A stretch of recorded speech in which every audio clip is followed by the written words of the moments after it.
ও স্কুলে আজকে অনেকগুলো হোমওয়ার্ক দিয়েছে, সব কটা কমপ্লিট করতে হবে। প্রাইভেট টিউশনের ম্যামকে একটা ফোন করি।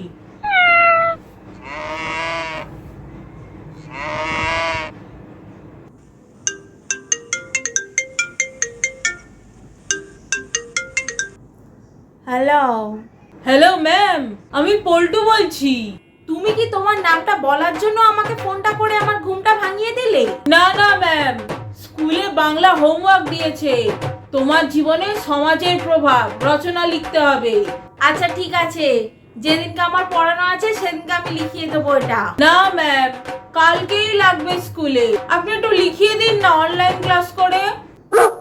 দূর, এত খাটায় না। ঠিক আছে, ফোনেই বলে দিচ্ছি, লিখে নাও। 5 minutes later.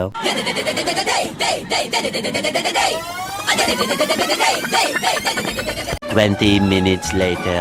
হ্যাঁ, লাস্ট লাইনটা লেখো। তাই আমাদের সমাজের বেড়াজালগুলোকে ভাঙতে হবে। কি শোনা যাচ্ছে না? লিখেছো? হ্যালো ম্যাম, শোনা যাচ্ছে না। নেটওয়ার্কটাও প্রবলেম করছে এখন।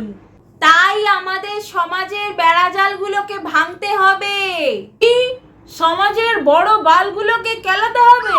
লিখেছো? লিখে নি লাস্ট লাইনটা। ঠিক আছে ম্যাম, লেখা হয়ে গেছে। হ্যাঁ ঠিক আছে।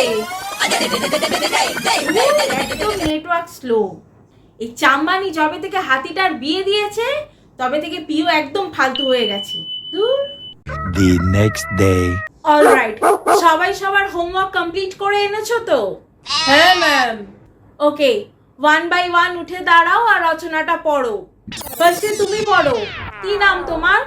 পল্টু, মানে পল্টন কুমার। ঠিক আছে, পড়ো।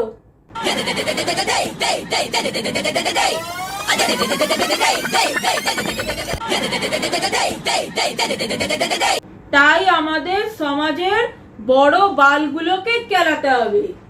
এই, এসব কি লিখেছো তুমি? কেন ম্যাম? এটার মানে হলো আমাদের সমাজে যারা খারাপ করছে তাদের দ্বারা আমাদের সমাজে কুপ্রভাব পড়ছে, সমাজের শৃঙ্খলা নষ্ট হচ্ছে। তাই আমাদের সমাজে যারা বড় বাল তাদেরকে একজন সুনাগরিক হিসেবে আমাদের কেলানো উচিত। আবার অসভ্য কথাবার্তা বলছো? বেরিয়ে যাও ক্লাস থেকে। তুই কি ভুল বললাম ম্যাম? তুমি কুভাষা প্রয়োগ করছো। সেটাতে কি হয়েছে? যেটা সত্যি সেটা বোঝানোই তো উদ্দেশ্য। তুমি এক্ষুনি ক্লাস থেকে বেরোবে। আউট। ঠিক আছে, যাচ্ছি। দূর, সমাজে কোনো সত্যি কথা বলার কোনো জায়গা নেই।